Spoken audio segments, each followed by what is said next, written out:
this week in Impact? I have another video coming out after this talking about the new change in Impact Wrestling's name. It will come out practically right after this one. Another video will be uploaded.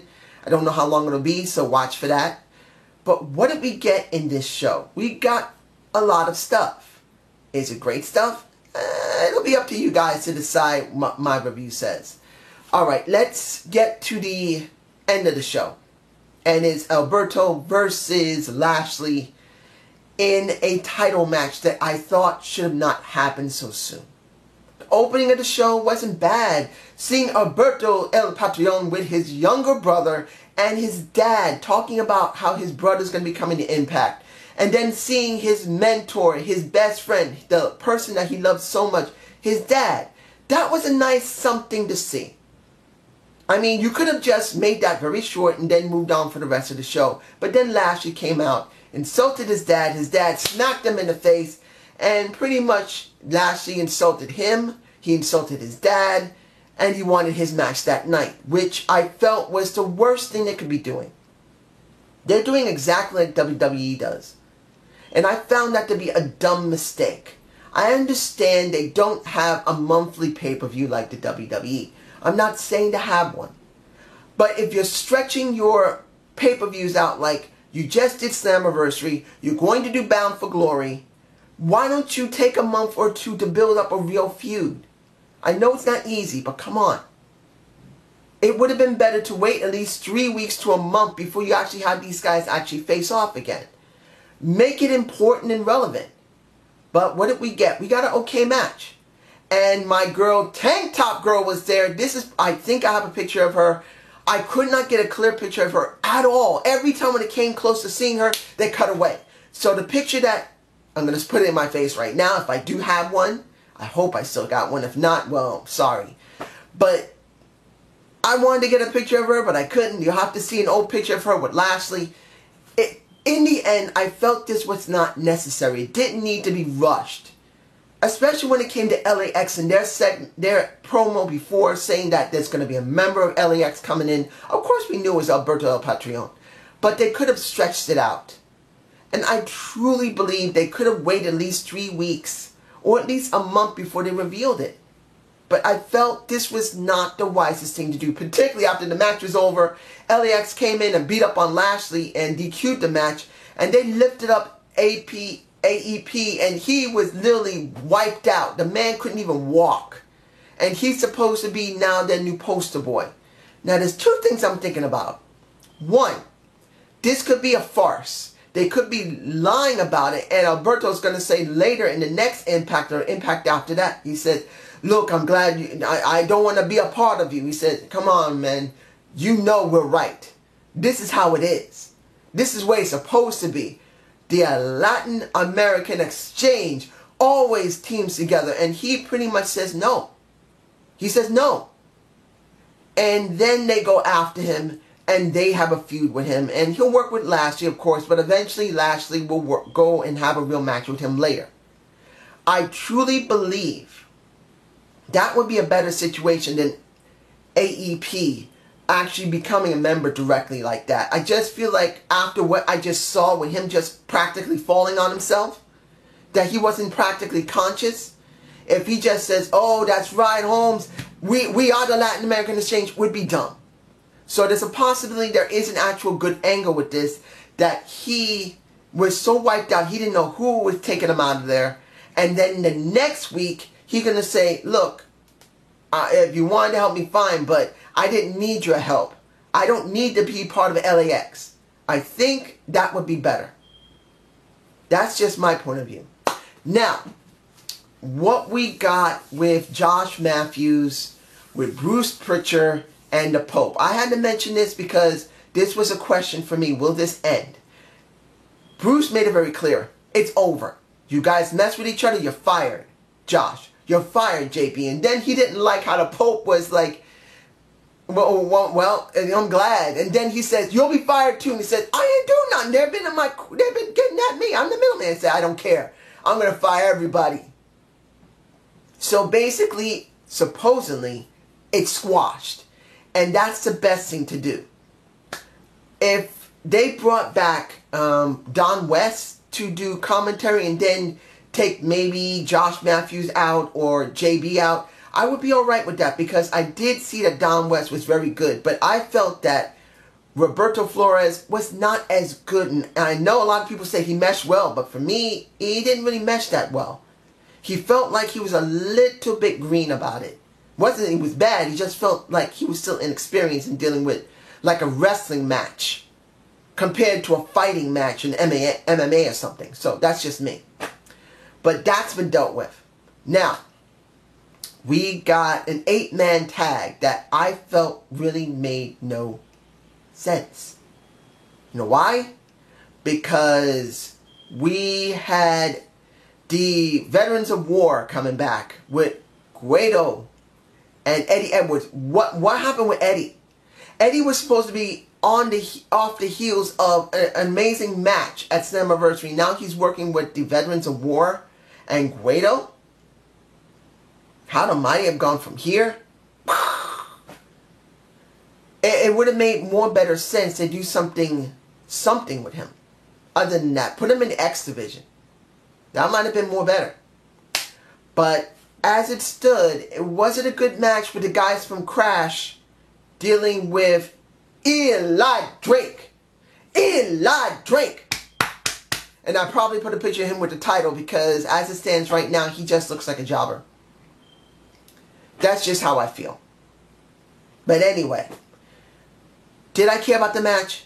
No, particularly that the guys from Crash, if that was guys from Crash, I don't remember them. I've only seen them maybe twice, and they had Crash titles at one point, if I'm right. Either it was AAA titles or Crash titles.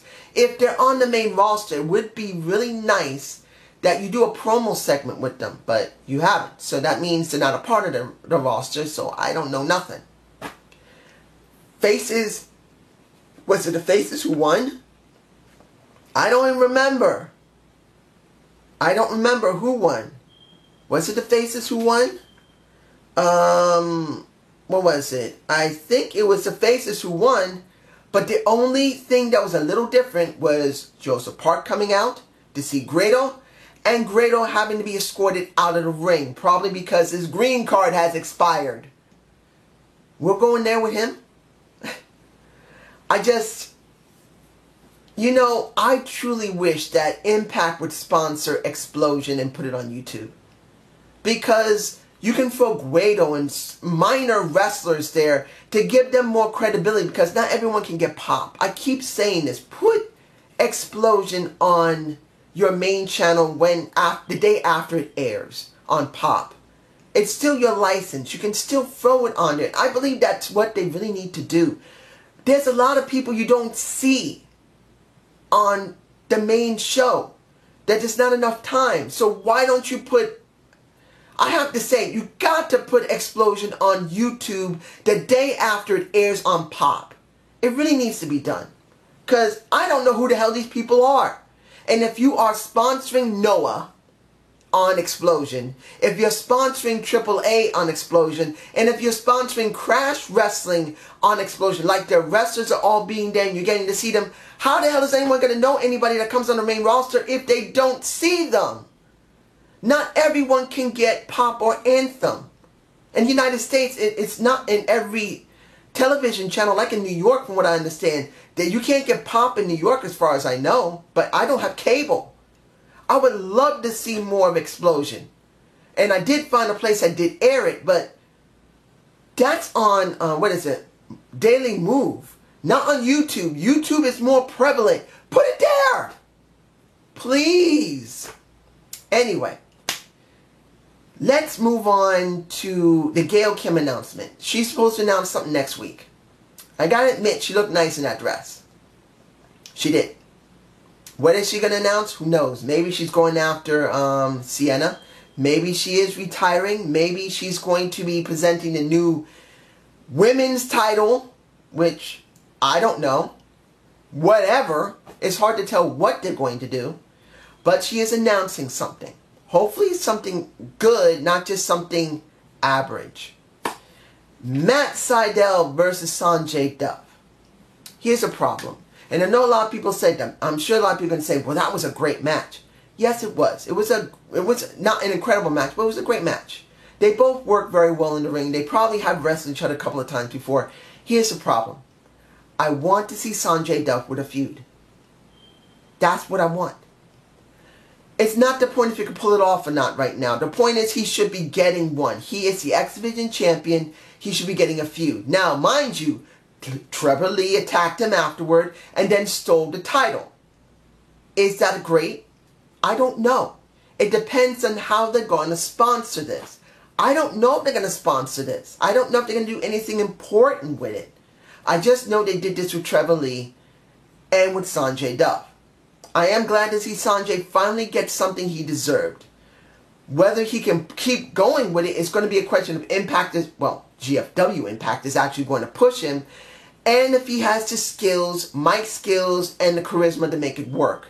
Like I always say, you don't know if a person can really do something until you actually give them the opportunity to try. And then let's see if the crowd likes them, if they sell merch, and they bring asses to the seats. That's the way I see it. Now, what else did we have here?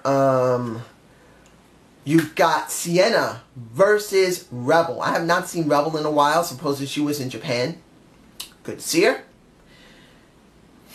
Why did Rebel have a non-title match? Why? What happened to all those women that what was her name? K.M. Jenkins. That black woman who was shown months ago when we had Brandy and everyone else was angry. Where are all those women? Let me get this straight. You have maybe about 5 or 6 other women in the back, including Angelina Love and pretty much, what is her name? Eddie Edwards' wife, Alyssa. I keep forgetting her name for some reason. Alyssa. You don't bring any of them back and put them on TV. You use Rebel, who has not been seen for many, many months. You don't use any of those women who is on your website. You don't use none of those women. Why do you even have them on the website? What are you doing with these women? Oh, I forgot. Explosion. Please, someone, if anyone, hashtag X Division for Explosion.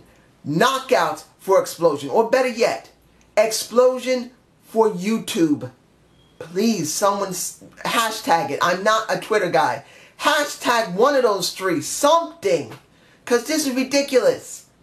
Now, let me see here. What am I forgetting? Let me see, LAX. You got Josh Matthews. I think that's it. If I'm forgetting something, I'm sorry. The last thing I'm going to talk about is the Super X Cup. Super X Cup. Something. Now, from what I understand, Impact Wrestling has done this before. They did the Super X Cup. Kind of like what happened with the IWGP Cup. I'm alright with that. But here's the thing.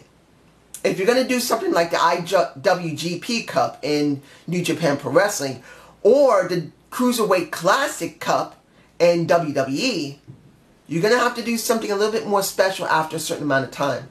Yes, they just did the first match of the first round. And that was Xavier versus Abraham. Now, admittedly, it was a wonderful video pack for each of them. I liked it. Was it perfect? No, it was quite short. I really kind of wish that Impact would add an extra 30 minutes to their show. I think they need it. I'm not saying that should be 3 hours like WWE, but maybe 2.5 hours would be more than enough to at least give them something extra. Being limited by 2 hours, it kind of hurts them. But was it good? It wasn't bad. The match was really good, and Xavier won the match. It's just, I'll say this.